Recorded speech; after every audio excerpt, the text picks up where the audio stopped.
I'll carve that stupid look off your inbred face. Fallout New Vegas has 4 main endings. The one with the most potential for chaos is when the player character takes control of post-apocalyptic Nevada. Let's get into it. Imagine one day you're born. The first thing you see is the blinding white flicker of a hospital lamp. The first thing you hear is the irreversible tearing of the birth canal. The first thing you realize is that childbirth is a nightmare. As the doctors and your father fuss over you, you feel there's something wrong. Your mother is in cardiac arrest and she dies giving birth to you. Though you don't fully grasp the severity of the situation, you feel only one thing: hate towards and disregard for the human race. This is the backstory of Clerice, who made an earlier appearance in my Fallout 3 video. He's a funny guy. I love dogs. No way, me too. They're my favorite food for real. Come on, man. After the events of Fallout 3, he continued walking the psychopath. At some point, making his way to New Vegas, where he got a job as a delivery man.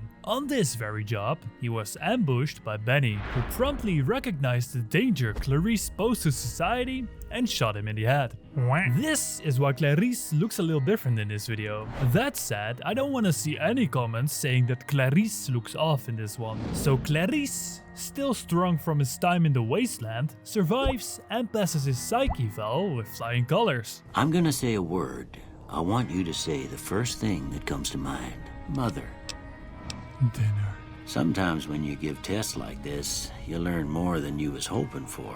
He then asked the local bartender in Good Springs for the quickest road to vengeance on Benny, but there was a problem. That whole area is overrun with the kind of critters that just get mad if you shoot them. This sounded like a good deal to Clerice. After all, he could use the warm-up.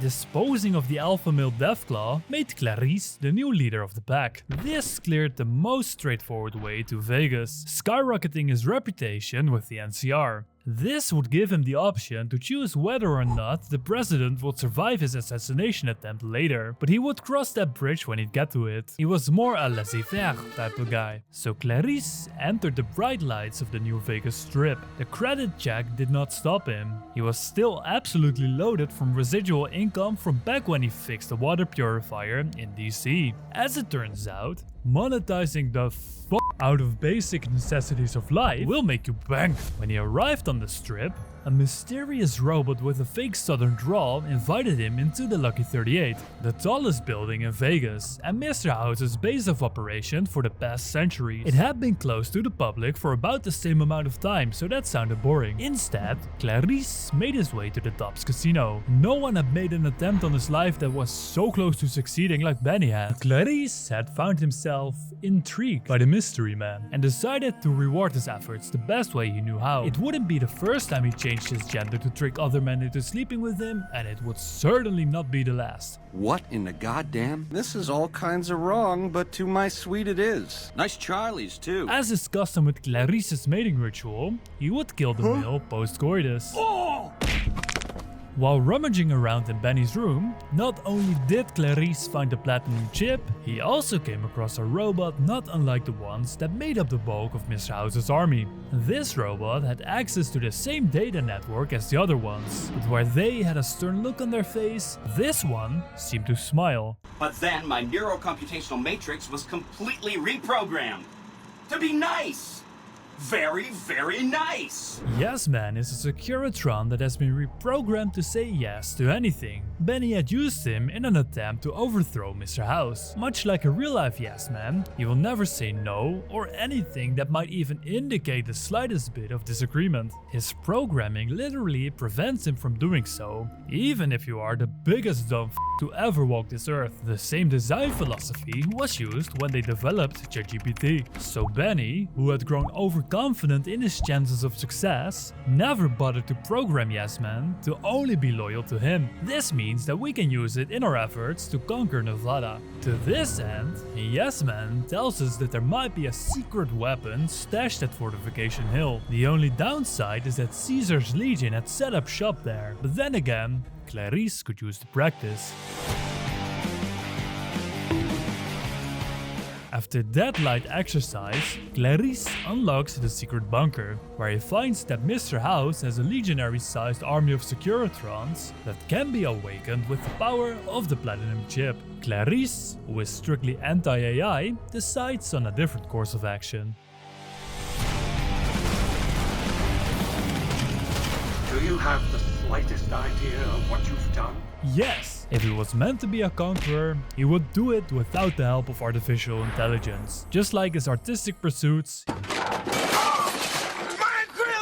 he would not tolerate slop, only handcrafted labors of love. Yes Man was more than understanding towards this decision. It's just gonna make everything so much more challenging. The next step was to get Mr. House out of the picture. Clerice hacked into his room and let him out of his life extension pod. He would remain there for as long as his life force permitted, suspended in the chilly server room of the Lucky 38, perpetually condemned to suffering from cold nipples. It was a fate too good for someone who had built his entire brand on AI. This freed up the way for Yes Man to be uploaded to Mr. House's mainframe. From now on, he would be the face of the Lucky 38. Now, before Clerice can wipe the floor with both the NCR and Caesar's Legion, he would have to decide on what to do about a few minor factions. The first stop was the Boomers. This was a group of ex-vault dwellers who, after leaving a vault overflowing with explosives, found themselves at Nellis Air Force Base. Trespassers were blown to bits on sight. Clerice respected the grind and decided they were no danger to his claim on Vegas. Yes Man was totally on board with this.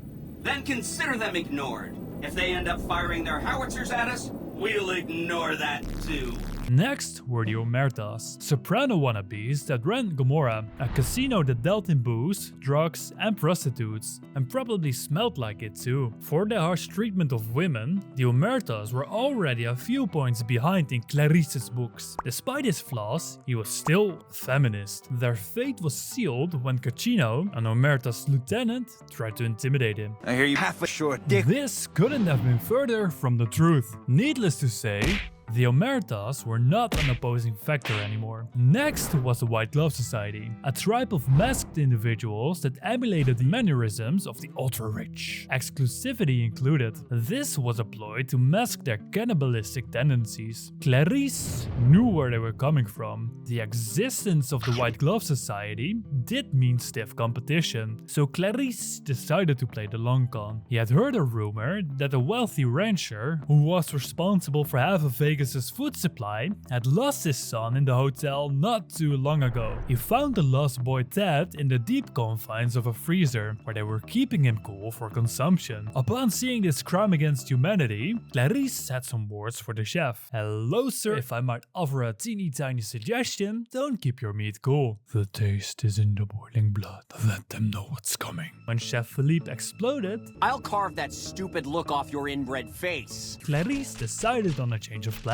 After all of this, the White Gloves board of directors had decided not to pursue a working relationship with Clerice. It was then time to decide what to do about the Brotherhood of Steel. Clerice had known them from past dealings in Fallout 3 and decided they were cool. How much could one organization differ from their East Coast subsidiary? Clerice argued. The last tribe to decide on were the Great Khans. They shed in outhouses, lived in tents, and their leader was called Papa. Clerice declared that if the Great Khans were able to overthrow him in these conditions, they deserved to win. That concluded the preparations. Clerice, Yes Man, and a mutant nightkin named Lily, who thought Clerice was her grandson, mounted their assault on Hoover Dam, but not before deciding on the fate of the president of the NCR. Clerice did not really like paying taxes, so this was one of the easier decisions thus far. Because Clerice did not employ the overwhelming advantage of the robot army on Fortification Hill, I can't get over how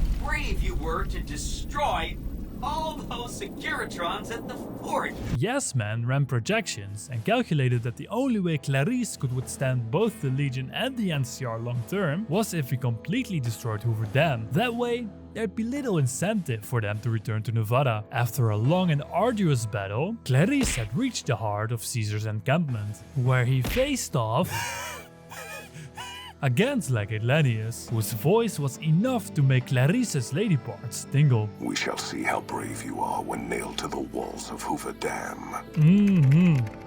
Then, the NCR showed up to steal Clarice's victory away from him, but Clerice tells them that he's in charge now, and they should f**k off back to California, as Hoover Dam's faculties have been destroyed beyond repair. So General Lee Oliver, ever the optimist, is like, yeah, I don't think Hoover Dam is completely destroyed beyond repair. And Clerice is like, nuh-uh. Of all the goddamn luck. And orders Yes Man to yeet Lee Oliver off his precious Hoover Dam. Yes Man congratulates Clerice on his victory and tells him to be undergoing an update which will reprogram him to be more assertive. Clerice secretly hoped that this would mean he would come to oppose his rule one day. He'd certainly welcome the challenge. Clerice would go on to rule New Vegas with an iron fist. His army of robots kept small on purpose to prevent AI slop from running rampant. This meant that the anarchy and fighting lasted for much longer than was needed. After the violence subsided, the bloodshed made room for grief, then acceptance. Life returned to some level of normalcy. That's because war doesn't really differentiate itself as time goes on, I guess.